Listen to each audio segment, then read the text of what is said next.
companies, SMEs, a whole range of business, and mostly in commercial law for companies who don't have access or the resources for the big end of town or bigger legal teams. So here I was thinking that Georgina invited me to speed dating, but it turns out I'm talking about Google Play privacy and security. So bear with me because we're going to rock on through this. Now, don't roll your eyes that this is a definition akin to telling you that I like a Saturday night with, my 3 cats watching TV is a good night out. I'm kidding. Don't roll your eyes at a definition slide. What my plan is to run through some context on what the privacy requirements are for you guys in your environment, certainly within Australia, and we'll touch a little bit on international, but more so bringing it back closer into what Google Play's requirements are. Most importantly, the Privacy Act applies to Australian privacy entities. We won't go into who that could be. That is a whole raft of legal concepts. But let's assume that Australian Pty Limiteds are certainly covered. Sole traders would be covered. Whilst they say individuals are not, there's some work around that. Privacy Act defines personal information as information or an opinion, whether true or not, whether recorded in a material form or not, about an identified individual or an individual who is reasonably identifiable. So what does it mean? It's information or an opinion that either identifies me or that might enable me to be identified. That's incredibly broad. But when you keep that definition, and it's funny, I'll live and breathe this stuff on a daily basis with clients, and I'll find that I constantly come back to that definition of, well, what is personal information? Is what I'm dealing with personal information? So that's a really important definition. Next one is sensitive information. The reason this comes up is because Google Play is making its Android developers deal with I think, tight policy requirements on sensitive information. Perhaps less so on the top part of the definition. It means information or opinion about an individual's racial, ethnic origin, political opinions. You can read all of that. It needs also to be personal information. So this definition here matches the top. Or health information about an individual. So health information about an individual tends to be captured within your devices, your health-related devices, your fitness devices and so on. The reason we come to, just coming back to the definitions from a legislative point of view, is that the Privacy Act applies to companies and sole traders. From a simple proposition, let's work with that. Importantly, there's a small business exemption, and that is if you don't have turnover that exceeds $3 million, your compliance obligations under the Privacy Act are exempt. That's a big ticket item, particularly with small and emerging business. A lot of new apps that are released could be construed as small business. What's happened through the Google Play policies is that they've ultimately applied a policy that removes that exemption for you if you're an app. There's an exception to naturally there's an exception to all of it. There's an exception to the small business exemption, and that is that if your business trades in personal information, so if you're an aggregator, or recruiters are a good example, or a business that works within customer lists, and if you're a small business, you're not turning over more than $3 million, then you have no right to an exemption. But my assumption is that most app developers in the room would otherwise fit that criteria. So then we get to Google Play and the privacy policy and secure transmission page. Ultimately, this reflects what, and I've got a slide so that you can actually see where this policy can be found on Google Play site if you're looking for it. The reason this comes about is it sits within Google Play Developer Distribution Agreement, which most of you guys would sign, be familiar with, not be familiar with. In here, it sits in in a one-liner, and that is that you've got to comply with this agreement, the developer program policies for developers. If you don't, Google are entitled to suspend or remove your app.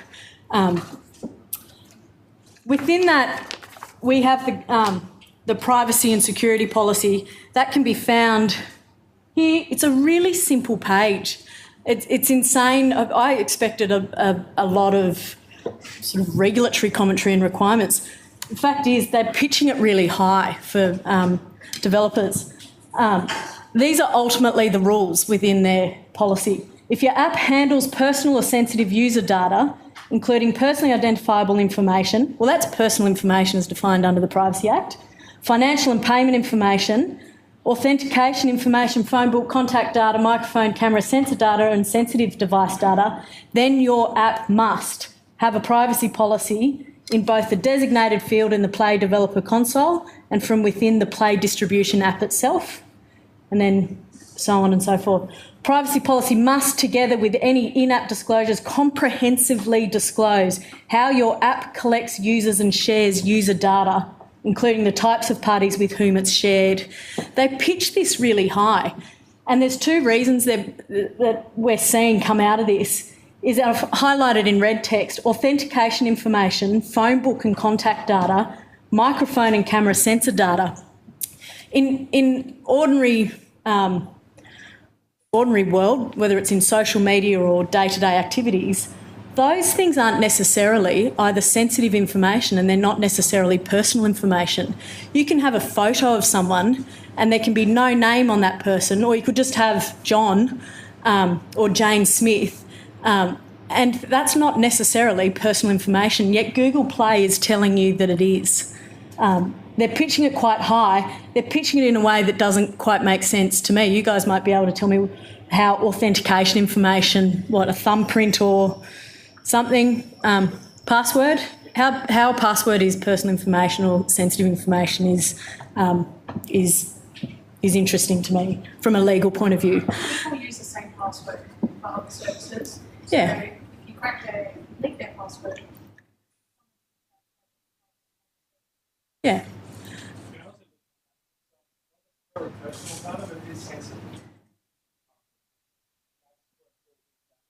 It's sensitive when Google Play says it's sensitive. I think my password is pretty sensitive.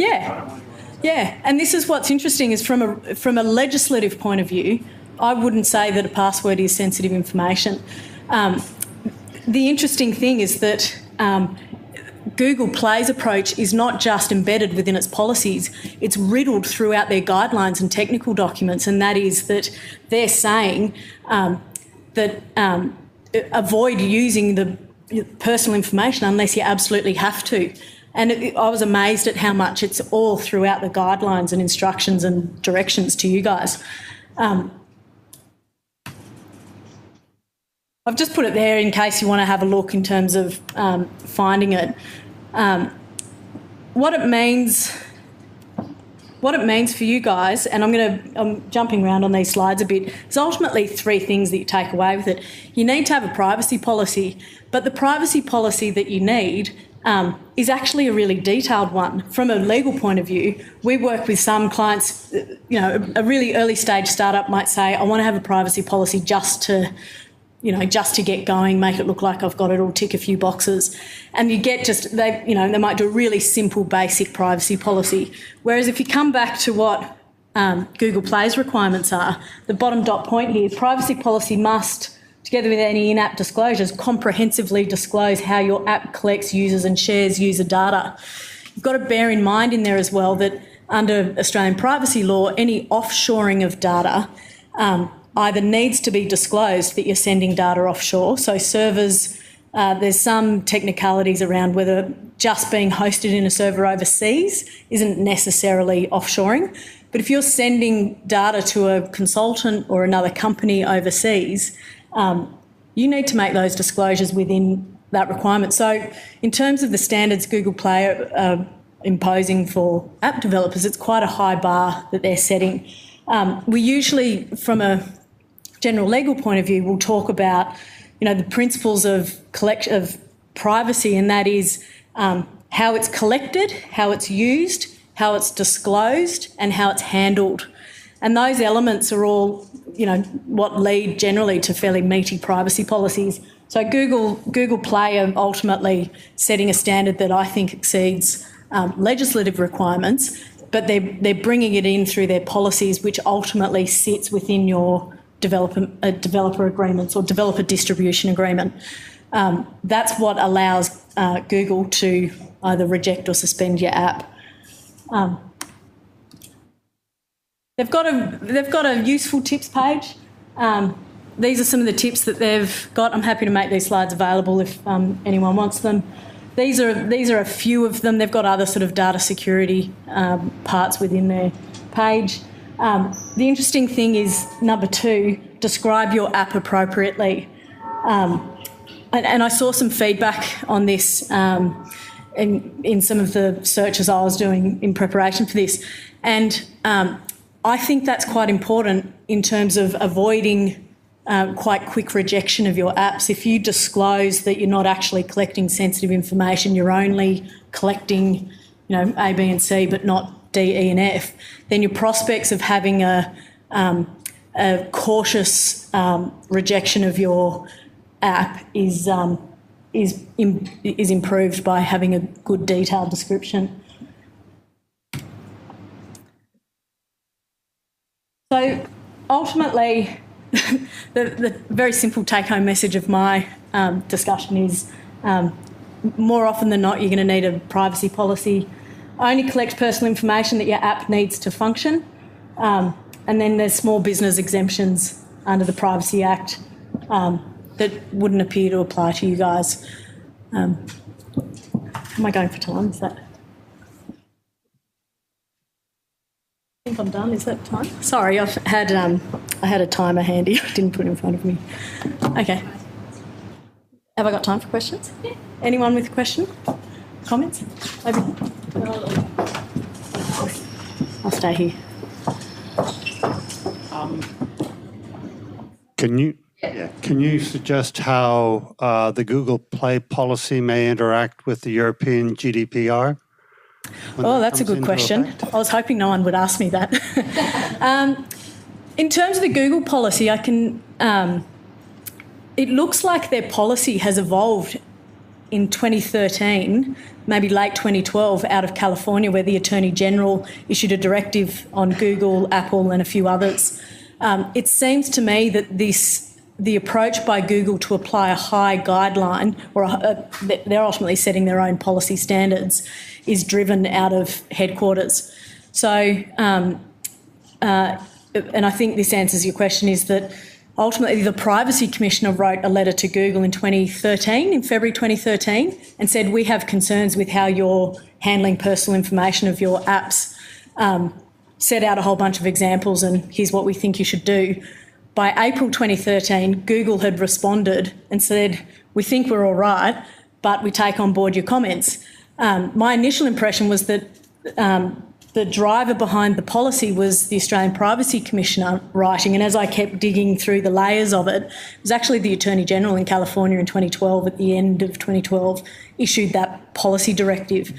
So, or issued a guideline that prompted the bigger corps to put in place guidelines. So in terms of the interaction with EU or even UK data protection legislation, my impression is that this still sets a very high standard as compared with those environments. I think the UK is catching up to the UK.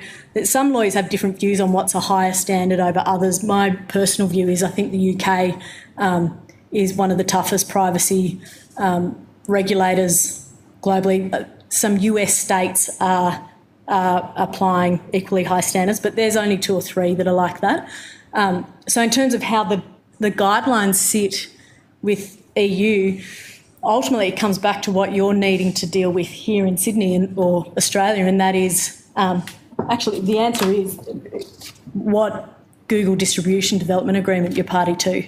So it stems from this, that they say you must comply with the guideline.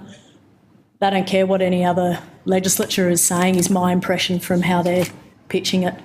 Certainly pitching it higher than Australian New Zealand standards. So, yeah. Does that answer your question? Sort of. Anything else? Any other questions? Hey, apologies if I missed it at the beginning, I was late, but can you give one example for the small biz exemption? One example of the small Yeah. business exemption? Just off the top of your head, the first one. There's plenty of exemptions. The proposition of the exemption is if you are a small business and you have turnover of $3 million per annum, then you are exempt unless you're an organisation that is not exempt. So they offer up the proposition that you're exempt unless you otherwise fall back in the bucket.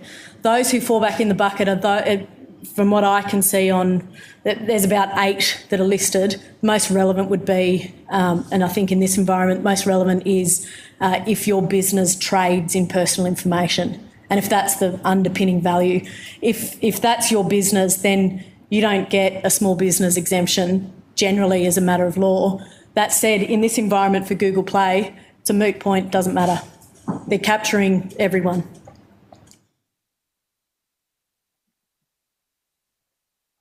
The policy needs to be from attorneys.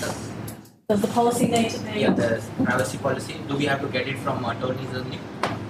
No, you don't have to get it from attorneys. Okay. There's plenty of my clients will build their own. And the Privacy Commissioner's website is really good with this in that it will, I don't know if there's example policies, there might well be. It's not hard to build your own privacy policy.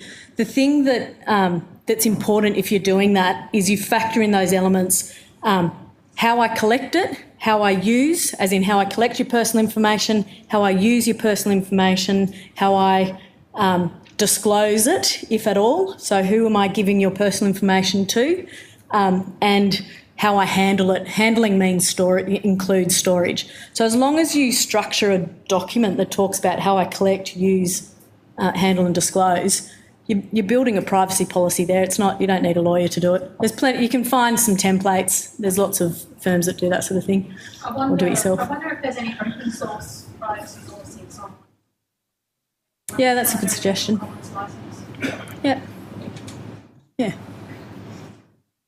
How does your terms of use policy modify the privacy policy? So, for example, in your terms of use, you have this app may share data with third parties. Yeah. How does that then modify the privacy policy? Well, I'm not a fan of putting anything in a terms of use policy about how personal information is handled.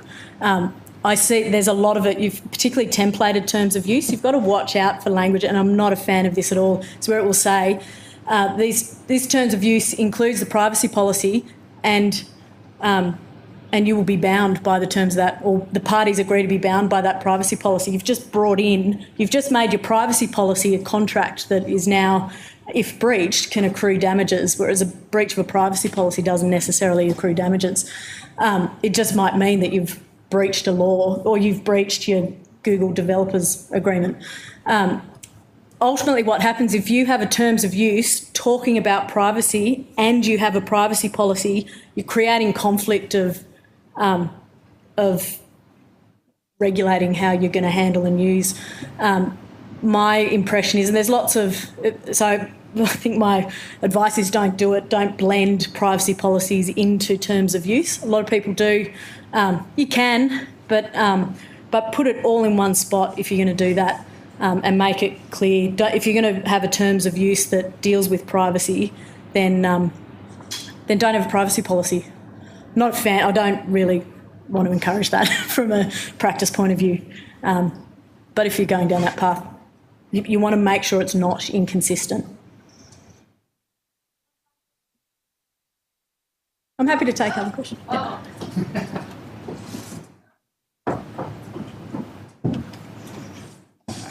What would happen if you changed your privacy policy at a later date? Would it retrospectively apply to data you'd previously collected, or would you need to get people who committed that data to agree to the new privacy policy before you did anything? Good question. Depends on what you're changing in your privacy policy.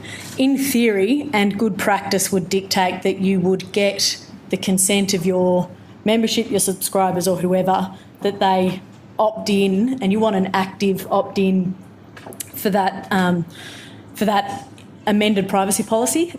That's pitching the bar quite high. We do a lot of work where sometimes it's not commercially, plenty of reasons. Usually it's not commercially reasonable to do it on the spot. Within the Privacy Act, there are certain permissions about getting secondary permissions. So you can actually collect someone's personal information, and you do this every day when you register online. And you submit your details. There's no information about a privacy policy, but when you get an email, like a welcome email or an EDM in return, you'll often see the privacy policy at the bottom. It's a secondary collection of consent. So you can do that, but it depends on the information you're giving, you're wanting to collect and then use. A lot of commercial drivers, whether the law's on your side or not, particularly for aggregators and consumer interacting environments, you want to have more open disclosures than less. The other thing to bear in mind is that sensitive information, which is your health-related information, so if you're talking about any health condition information in an app, that carries, I believe, more instantaneous consent requirements. So I don't think you can do the secondary collection on sensitive information. I'd need to check that to be certain, but there is a higher bar within sensitive information. The regulators or legislators treat it as a more sensitive information. It speaks for itself. Thank you, Amy. Right. Thank you. So I think I went over time.